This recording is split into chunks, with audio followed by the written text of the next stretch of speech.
시민 여러분 반갑습니다. 김성원입니다. 애국 시민 여러분 감사합니다. 이 나라 지켜주셔서 감사합니다. 우리 한번 시작하기 전에 구호 한번 외치겠습니다. 첫 번째 싸우자입니다. 싸우자!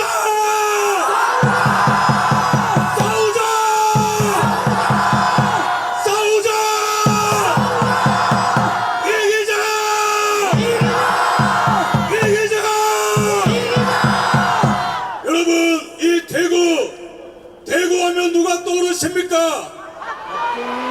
맞습니다. 구국의 영웅, 산업화의 아이콘, 대한민국의 투자, 대한민국의 영웅 박정희 대통령이 대구의 상징 아닙니까? 맞죠? 박정희 대통령의 명언을 빌려서 저도 오늘 함성 한번 외치도록 하겠습니다. 박정희 대통령이 어떤 명언을 남겼습니까? 내 마음에 눌리지 않고 맺혀있는 단 하나의 소원이 있다면 우리도 남들과 같이 한번 잘 살아보자 하는 것입니다. 그것처럼 이 김성훈이 마음에도 눌리지 않고 맺혀있는 단 하나의 소원이 있다면 그것은 바로 단행무역! 함께 외치겠습니다. 단행무역! 단행무역! 단행무역!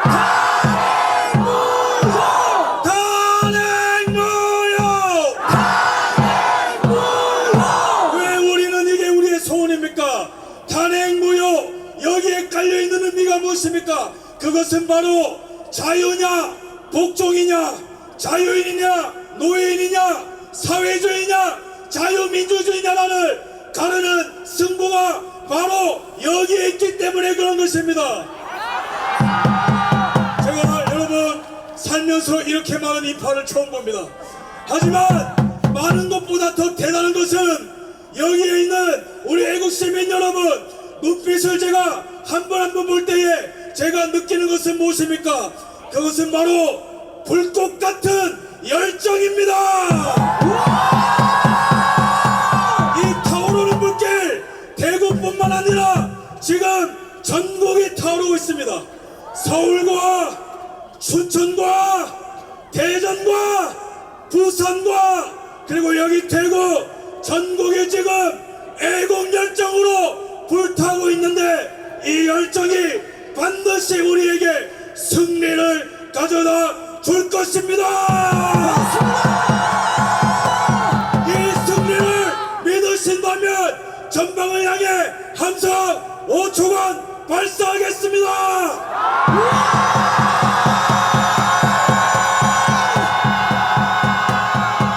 여러분 제가 단언컨대 이 국민각성운동은 대한민국 역사상 가장 뜨겁고 가장 멋있고 누구도 이길 수 없고 누구도 꺾을 수 없는 대한민국 역사상 가장 멋진 애국 각성 국민운동으로 기억될 것입니다.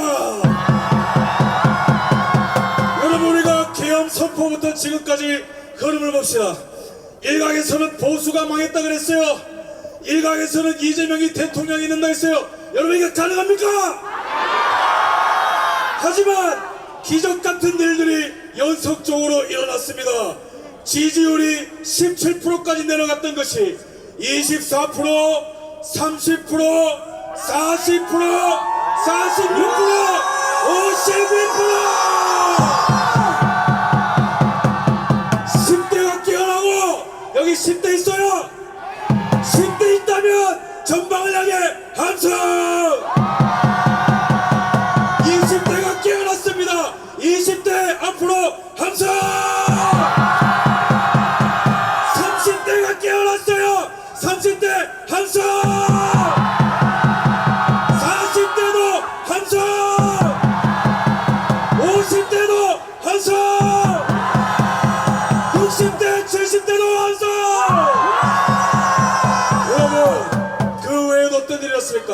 호남이 깨어나고 있습니다.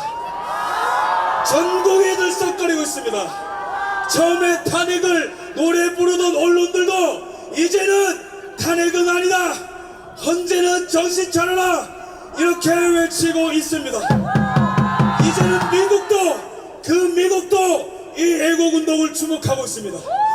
이런 위대한 일들이 어떻게 가능했습니까?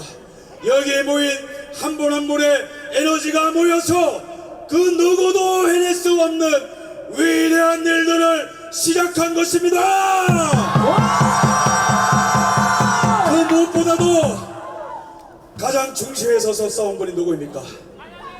윤석열 대통령이죠. 맞습니다. 부정선거를 타파하기 위해, 중국 간첩을 잡아내기 위해, 반국가 세력을 일거에 척결하기 위해 목숨 걸고 계엄령을 선포했고, 그것이 우리를 깨운 것입니다.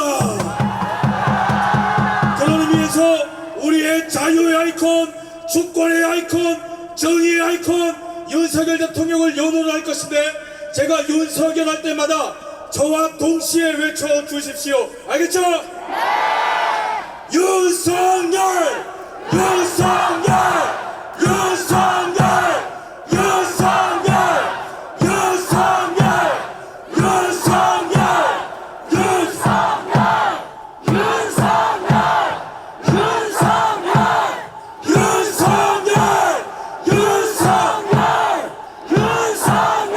다섯 번 더!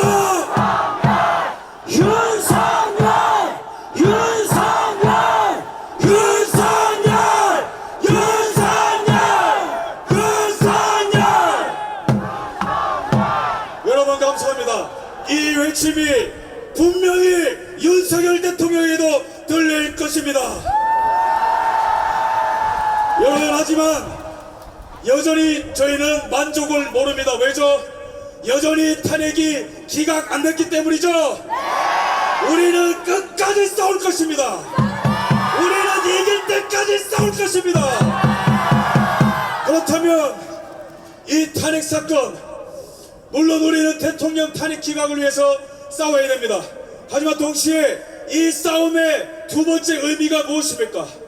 어떤 나라에서 살겠냐는 거예요.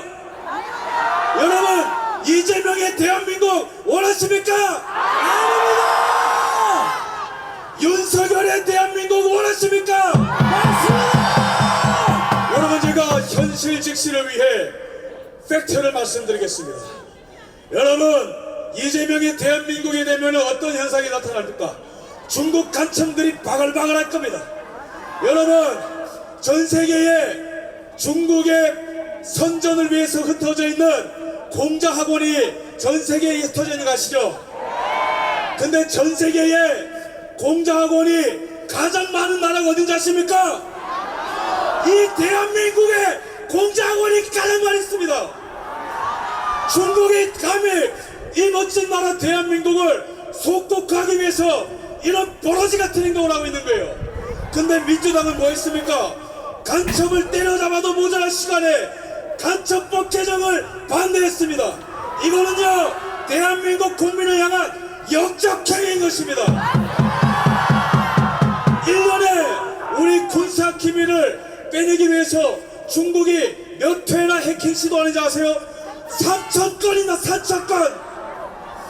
대한민국의 기업 기밀이 작년에 100건 가까이 유출됐는데 그 중에 75%가 중국으로 간다는 것입니다. 2018년부터 2022년까지 우리나라의 기업 기밀이 100건 가까이 또 중국에 유출됐어요. 이것뿐만입니까? 우리나라의 휴미트 네트워크가 중국 공산당에 모조리 넘어갔는데 간첩법으로 처벌도 못하는 나라예요. 왜 그렇습니까? 중국 공산당의 이중대인 민주당이 여적죄를 저지른 것입니다. 자, 외칩시다. 민주당은 해체하라입니다. 민주당은 해체하라! 민주당은 해체하라! 민주당은 해체하라! 이것뿐만입니까? 문재인이 빛천조 시대를 열었어요. 근데 이재명이 대통령이 되면은 이 나라는 베네수엘라처럼 될 겁니다. 1인당 25만원씩 버리고 빚이 2천조 3천조가 되고 말이죠. 국방배수의 주적이라는 개념이 없어질 겁니다. 중국의 쎄쎄, 대만의 쎄쎄 이런 걸 하면서 대한민국을 거덜낼 사람이 이재명의 대한민국입니다. 요약하면은 우리는 이 싸움에서 무조건 이겨야 된다는 거예요. 만약에 그렇지 않으면 이 나라는 신중사회주의 독재국가로 전락하는 것입니다. 하지만 우리에게 희망이 있습니다. 왠지 아십니까? 이 반대편에 또 다른 대한민국은 윤석열 대통령이 이끄는 자유대한민국이 있기 때문에 그렇습니다. 윤석열 대통령 정권 아래 얼마나 많은 업적이 있었습니까? 대한민국 역사상 무역 규모 최대 실적을 기록한 것이 윤석열 대통령입니다. 대한민국 역사상 방산 수출 최대 규모 윤석열. 대한민국의 GDP 10조를 갉아먹고 1년간 일자리 17만 개를 없애는 민노총이 국가의 적인 것이죠. 근데 윤석열 대통령 피 흘리면서까지 민노총과 싸워서 무려 조합원 숫자 22만 명 제거. 그 다음에 원전협력을 통해서 한미동맹 강화. 전세계의 원전 수출. 요약하면 게다가 가장 중요한 게 뭐예요? 부정선거 적절을 위해 선관위를 뜯어고치겠다고 목숨 걸고 계엄령 선포. 그러면은 우리 앞에 놓인 것은 뭡니까? 좌냐 우냐가 아니에요. 대한민국이냐 반대한민국입니다. 생존이냐 죽음이냐입니다. 하지만 우리가 옛날 같았으면은 힘들었겠죠. 그러나 여기 있는 왜 언론도 우리 편이 아니에요. 수사기관도 우리 편이 아니에요. 정당도 우리 편이 아니에요. 사법부도 타락했어요. 하지만 우리에게 남은 가장 강력한 힘, 그것은 바로 여기 바로 모여있는 애국 시민 여러분이 있기 때문에 우리는 승리해야 될 것입니다. 승리를 원한다면 전방을 향해 함성 3초 발사!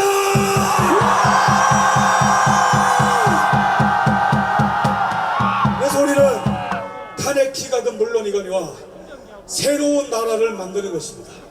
여러분들은 제2의 건국의 주인공이 가십니까? 여기에 서 있는 한 분 한 분이 새로운 나라를 만드는 주역인 것 같습니까? 저는 여러분들이 너무 자랑스럽습니다. 저는 여러분들께 뻔한 감사를 드립니다. 저도 미국에서 살았고 미국의 트럼프 그 집회 현장도 가봤지만 미국의 마가 무브먼트보다 더 뜨거운 현장이 바로 여기 대한민국 대구입니다. 그러면은 우리는 어떤 나라를 만들 것인가? 진실이 승리하는 나라 원하십니까? 법치가 승리하는 나라 원하십니까? 자유가 충만한 나라 원하십니까? 여러분, 이 100년간의 전쟁을 보십시오. 이 나라는 원래 지금뿐만 아니고요 100년 동안 거짓과 진실의 싸움이었어요. 6.25 전쟁 때는 어떤 거짓말이 있었습니까? 지금 또 내란죄니 말도 안 되는 거 거짓말인 것이죠. 6.25 전쟁 때는 어떤 거짓말이 있었냐면은 이승만 대통령이 한국을 버리고 일본으로 도망갔다라는 거짓말을 김일성이가 그런 거짓말을 했습니다. 이승만 대통령이 도망갔습니까? 끝까지 싸웠습니다. 우리도 끝까지 싸웁시다.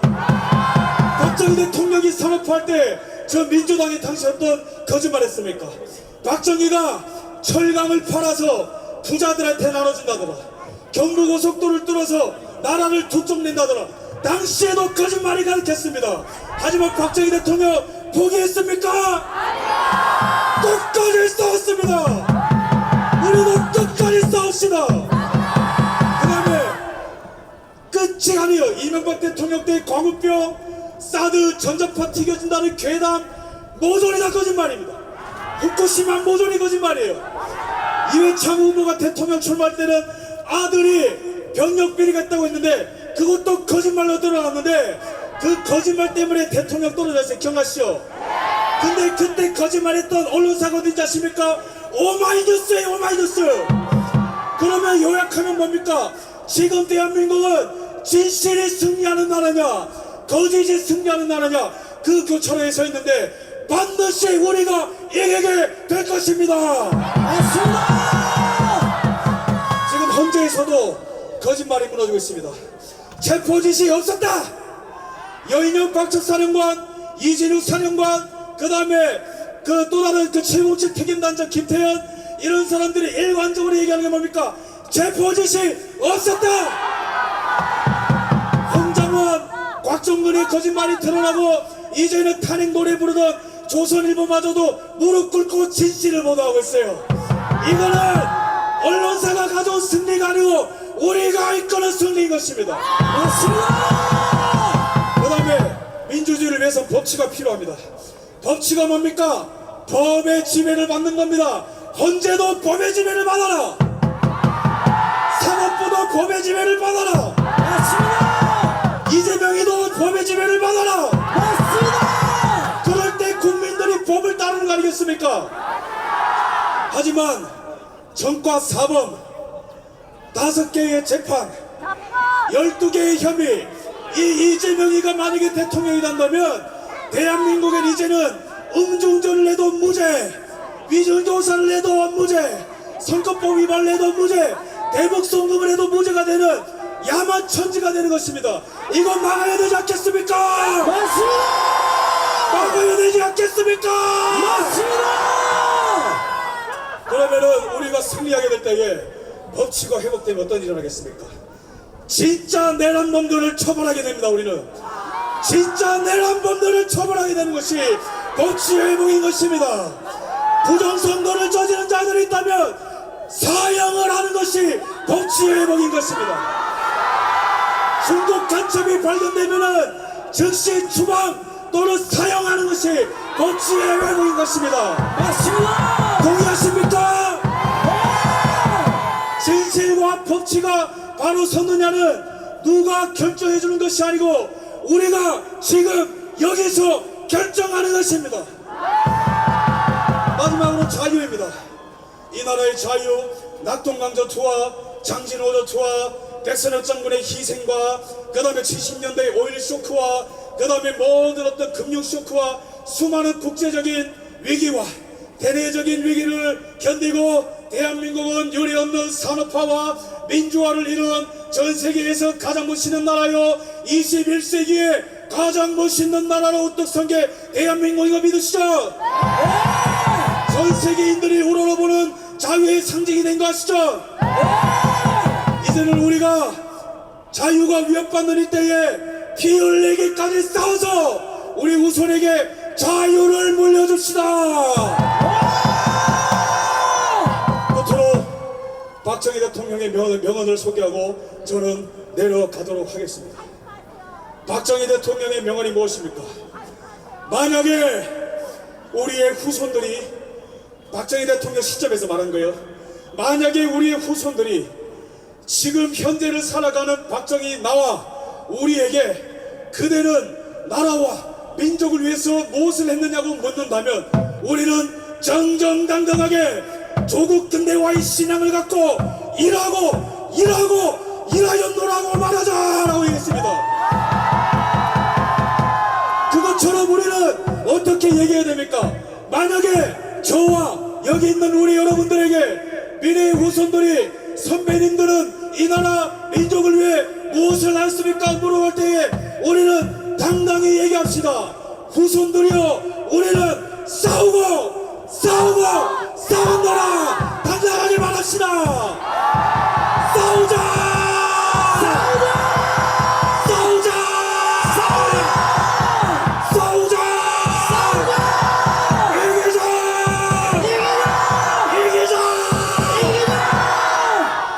우리의 이 함성은 영원토록 대한민국의 메아리처럼 울려 퍼질 것입니다. 감사합니다.